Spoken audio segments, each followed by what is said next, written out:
What's up guys, my name is Lex Veldhuis and welcome to another episode of Learn with Lex. Today we're playing a bounty builder. As you can see, we're 70 big blinds deep. We're going to be hunting and playing for some bounties. It's going to be very interesting to see how we're going to play against stacks that are a little bit shorter than us.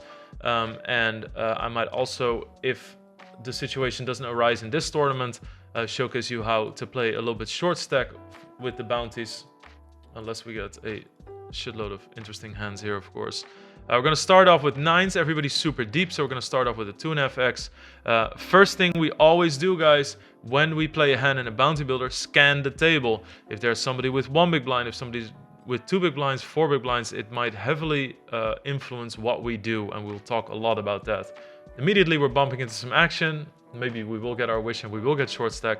Of course, also in the top left, you will see the runtime of the tournament. I was booting up my tables, getting my scenes ready, opening the tables. That's why the clock's at 9 minutes, and you will be able to tell the time there of the hands that are passing. So pocket nines, absolutely no reason to go all in. They'll fold all the hands that they're bluffing with before the flop, and call with all the hands that beat us. Yeah, I'm just gonna fold. I think that this is going to be very pair heavy. It's a pretty bad sizing because he can make me fold a lot of king queen, king jack with smaller sizings. And it really blows that you don't get value with higher pairs from a hand like pocket nines. So we're just gonna get out the way there, and that's absolutely a-okay. All right, so it was raised here and called in the small blind. We call in the big blind. It's actually pretty good to call with hands like this, or even lower is even better, because it's less likely that people multi-way have your cards when you have low cards. So a hand like 7-5 off would be great in this situation. Now we have a decision to make. All right, so I don't think this player quickly calls with Jack 10 or Queen 9 like that. They would have an option of raising. I think I'm just gonna jam, you know, that's on a drawy board. I think this player is very overpair heavy. It's definitely a little bit funky. A lot of people on this board might expect me to do this with a Jack and 2 hearts, or something with a Queen and 2 hearts. And they called us with 2 hearts themselves, and we got in a massive fucking pot against somebody with 30% equity. So that was a great situation. Holy shit. All right then. You know, every time I play this, I always be like, okay, people do this kind of things. You know, that was a pretty wild call with the 5-high flush draw. Of course, to reiterate to you guys, what makes it bad is the fact if I'm gonna shove there, I'm going to have the draws myself. It's the first draws that I mentioned, right? So if I have a hand like Queen Jack of hearts, then our opponent doesn't have any outs anymore. Against any hard draw, he's pretty messed up. And you also saw that I had bottom 2 pair and he only had 34% versus me, and that's best case scenario. So a really bad call from our opponents, but plan worked, right? We got a shitload of money in versus somebody with a really poor hand, and they had the hand that we're trying to represent, which is always funny when that happens. So back immediately into the next hand, we have pocket queens here. Could have made it 2.5 because we're relatively deep. It's not going to be a big issue though. And of course, we first scan the table. On higher stakes, this is a board we want to check a lot, but I don't think that people on these stakes do well here. So we're just going to go and immediately start building a pot for value. When you play a little bit higher buy-in, so you really want to be careful. When the flop has a lot of Broadway cards, you might think, hey, that's good for me. But people play in position, play hands that play very well versus raises. And what do you play hands that play well versus raises? King Jack, Queen Jack, Jack 10, King 10, King Jack suited, right? Ace Queen off. Those are the kind of hands you play against raises, so be very mindful on those boards that you don't necessarily always have the advantage. Here though, I just want to start with the print, because I don't think that the people here are going to be bluffing enough in position. So if my opponent's not going to build the pot for me, I have a set on a dry board, then it's good for me to do the building. All right, so over here, playing against a min raise, we're just going to call here. See what happens.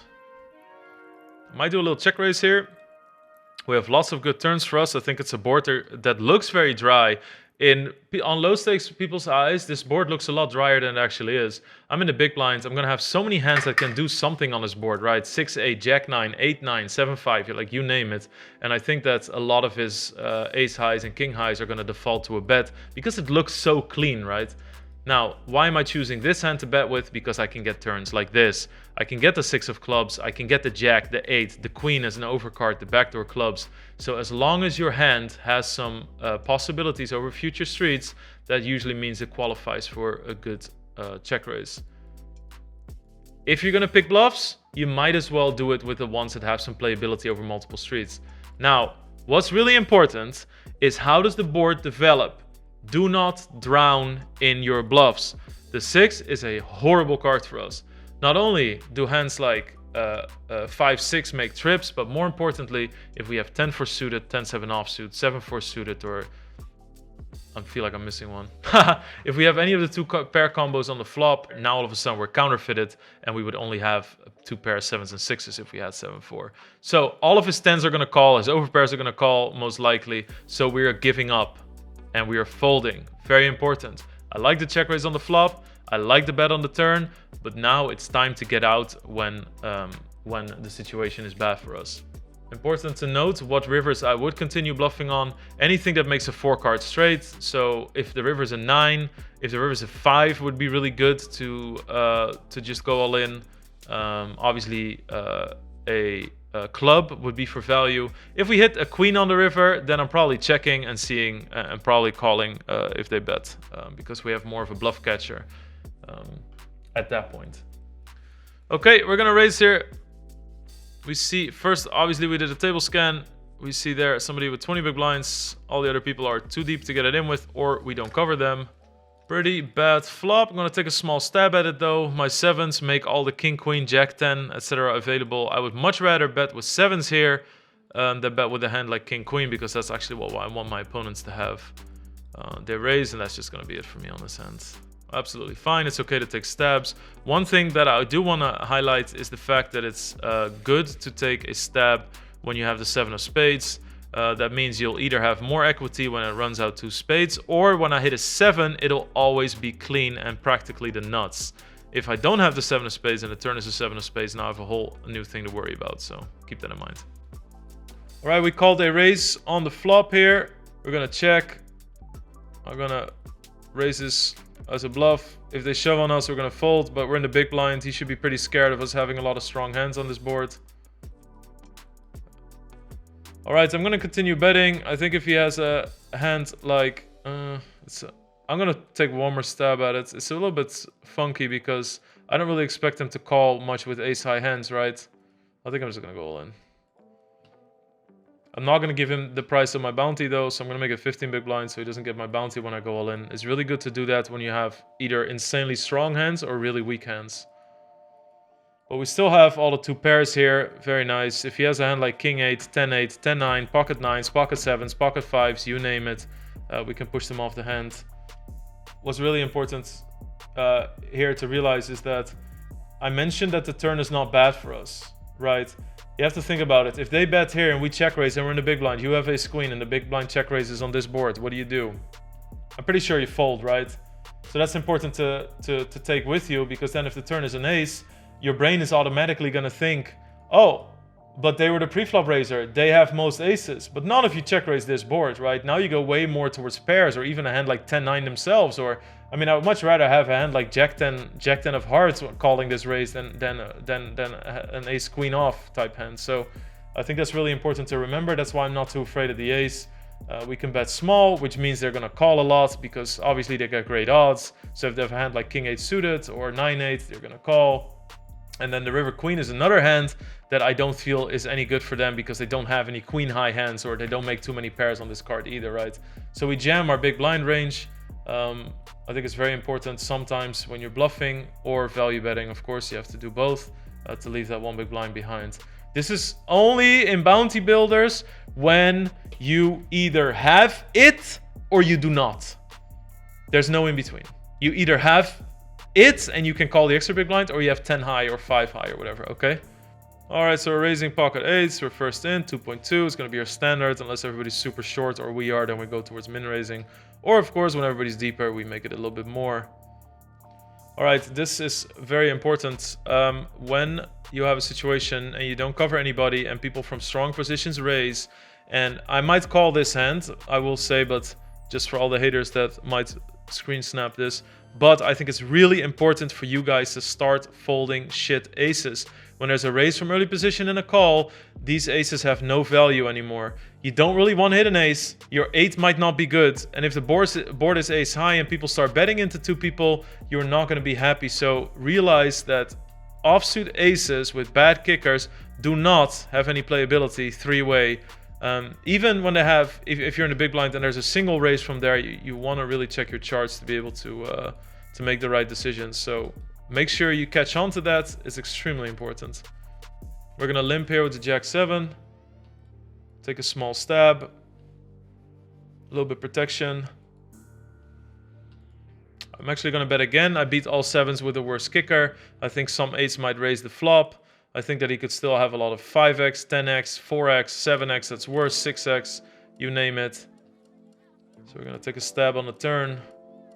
We're showing strength twice, so if we get raised here, I'm going to get out. That's one of the worst cards. 9x makes a straight. 10x obviously makes a pair. There could be clubs, but we're still ahead of hands like 7-5 or 6-5 or you know, even 7-4. So we're just going to check, take it to showdown. We're not going to bluff with this hand. We have way better hands to do that with. Let's say we have a hand like Queen 5 or something. That would be a way better bluff than this. Even like some shit 6. I think that he checks all the hands that I beat. And I just don't see a whole lot of natural bluffs anymore. Yes, he could have a single 5. I think some of those he folds on the turn maybe. So we're just going to fold. All right, we're going to shove 23 big blinds here in a bounty builder. We could go for some shenanigans when we have ace-king suited and just make it like 5 big blinds. But it's important to remember the fact that it's a bounty builder and people will call very light anyway.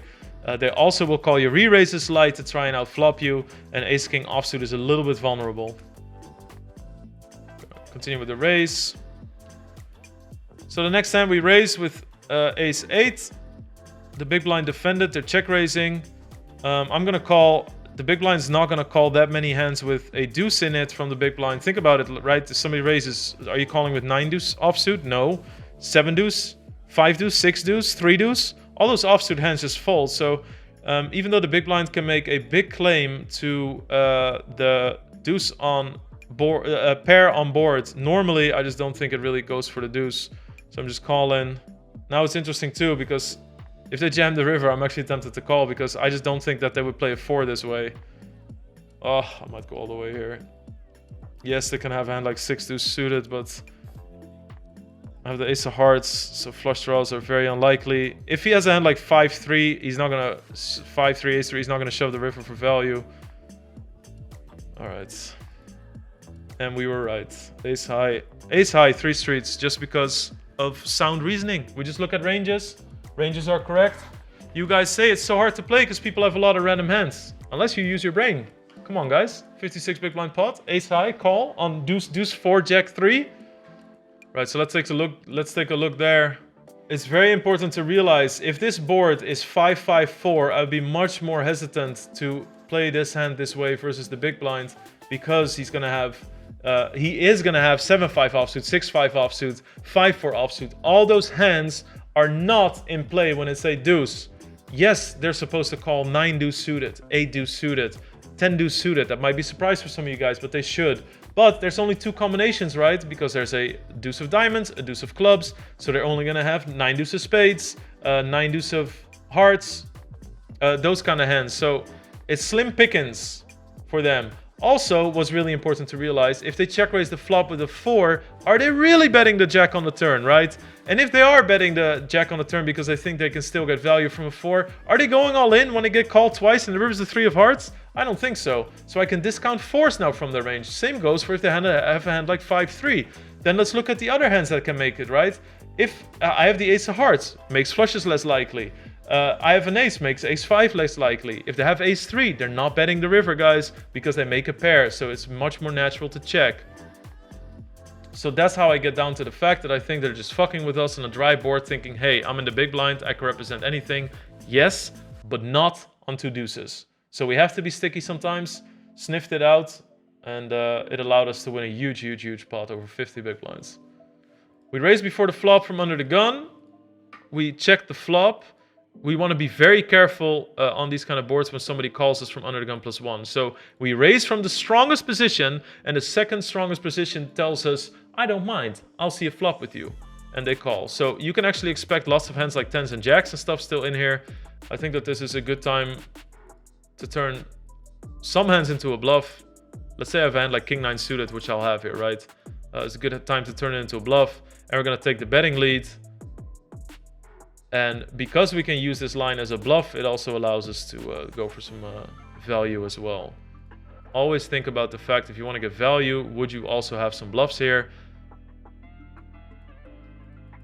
And yes, they can have King Queen or Ace Queen or whatever, but they're also going to have a lot of Ace 10 and 10s and jacks and King Jack and King 10, etc. So there's tons of hands you can still get called by as well, which is important to remember.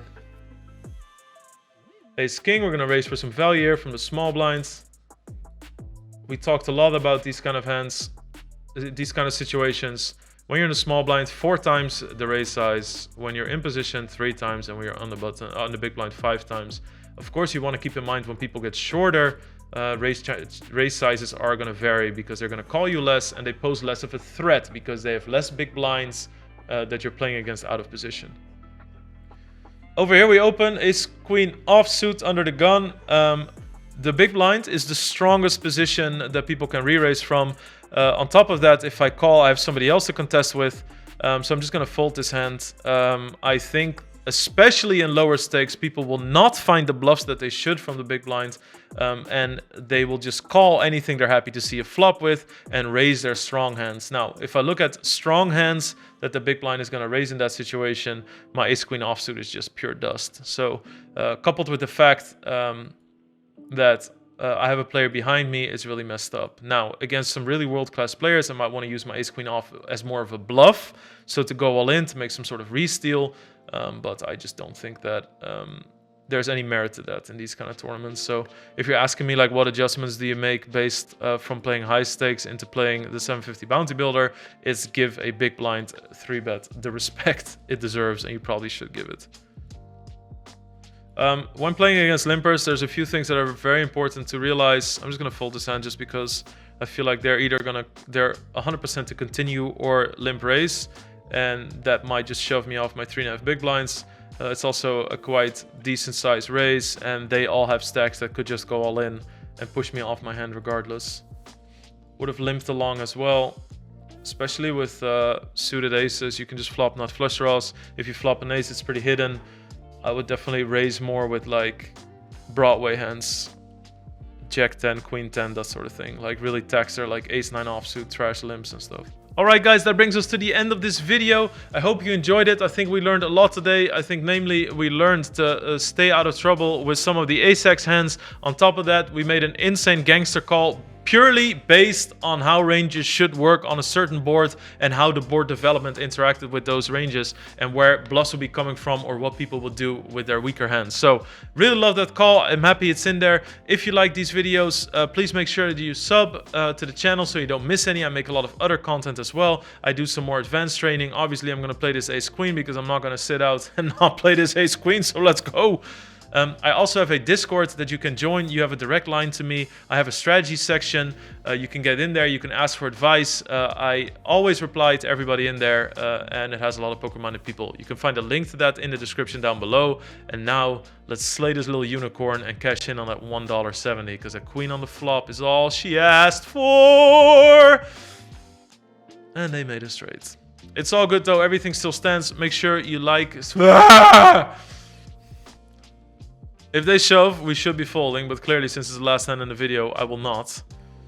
Alright, now please, let me go in peace. Alright guys, I'll see you next time. Make sure you like and subscribe. I really appreciate it. The feedback has been overwhelmingly awesome on the series, and it lets me know that you guys want me to make more. Alright, peace out. See you next time.